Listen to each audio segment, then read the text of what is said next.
अय्याशी देखकर आपके होश उड़ जाएंगे, जिसमें ये हवस के पुजारी बने फिरते हैं। पैसों के लालच और हवस को पूरा करने के पीछे इन बाबाओं में न सिर्फ लोगों को बेवकूफ बनाया, बल्कि एक ऐसा सिस्टम तैयार किया है जिसकी बदौलत एक लंबे समय तक जनता और पुलिस से बचे रहे हैं और मोटा पैसा कमाते रहे हैं। नंबर 7 पर है, इस बाबा के कर्ता भी निराले हैं। इसका नाम है नित्यानंद, जिन्हें अपने आइंस्टाइन को चैलेंज करने वाले वीडियो में जरूर देखा होगा। इस बाबा की करतूतों को सुनकर पुलिस वाले भी अपने होश खो बैठे हैं। दरअसल कुछ सालों पहले एक होटल में स्वामी जी की एक वीडियो वायरल हो गई थी, जिसमें स्वामी जी एक सस्ती सी एक्ट्रेस को अपनी ही छाती पर बिठाकर मुस्कुरा रहे थे। ये वीडियो आग की तरह पूरे साउथ इंडिया में फैल गया और लोग 2 हिस्सों में बट गए। किसी ने इन्हें कहा कि ये सही है और किसी ने इन्हें गलत बताया। फिर धीरे धीरे इन पर यौन शोषण के आरोप लगते रहे। बाबा को पुलिस ने पकड़ तो लिया, लेकिन इन्हें जमानत मिल गई और इसी का फायदा उठाकर वो देश से भाग गया। ये पहले नेपाल गया, उसके बाद फ्लाइट से इक्वाडोर पहुंच गया। यहाँ उन्होंने एक आइलैंड भी खरीद लिया और अपना नया देश बनाकर वहाँ की करेंसी भी जारी कर दी।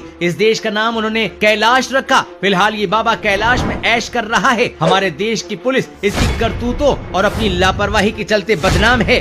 नंबर 6 पर है, इसको डिस्को बाबा के नाम से जाना जाता है। इनका असली नाम सचिदानंद है। ये बस नाम के बाबा हैं। इनके कामों में जमीन हड़पने से लेकर गुंडागर्दी तक शामिल है, इसलिए इन्हें बिल्डर बाबा का नाम भी दिया गया है। ये बाबा भगवा कपड़े की आड़ में दारू पीकर नाचने का अपना शौक पूरा करता था और पार्ट टाइम काम में बिल्डर और जमीन हड़पने का काम भी करता था। ये बाबा भोली भाली लड़कियों को अपने जाल में फंसाकर अपने आश्रम में दासी बना कर रखता था। इस पर रेप के कई आरोप थे और 3 साल तक पुलिस से भागने के बाद आखिरकार इसके बस्ती वाले आश्रम से 2021 में इसे गिरफ्तार कर लिया गया।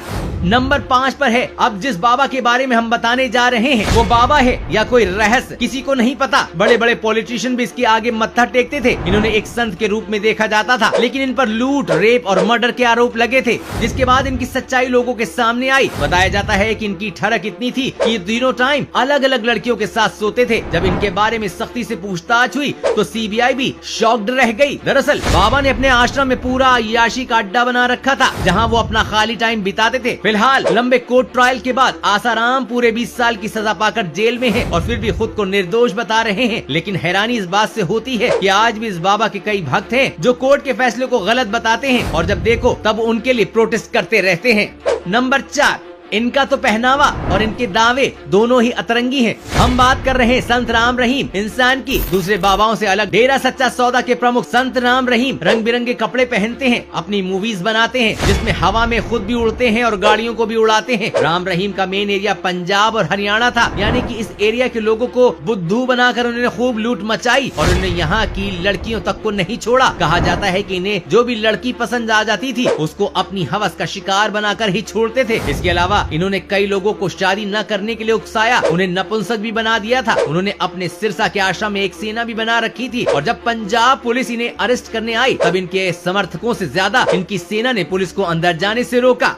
नंबर 3 पर आसाराम के बेटे नारायण स्वामी आते हैं। बाप नंबरी तो बेटा 10 नंबरी की तरह ही नारायण स्वामी भी आसाराम के नक्शे कदम पर है। जिस तरह से आसाराम पर कई संगीन आरोप लगे हुए हैं, उसी तरह से नारायण स्वामी भी हर आरोप अपने ऊपर लगवा चुके हैं। इसके अलावा काले धन को छिपाने, अवैध संपत्ति को रखने और रेप जैसे कई संगीन आरोप लग चुके हैं। यही नहीं, इनकी खुद की पत्नी ने भी इनके खिलाफ शिकायत दर्ज कराई है। इनका कहना है कि नारायण साईं कई सारी महिलाओं के साथ नाजायज संबंध रखते हैं, यानी कि ये कोई संत नहीं बल्कि संत के भेष में खुद बड़े अय्याश हैं, जिन्हें जेल भेजने में ही भलाई है।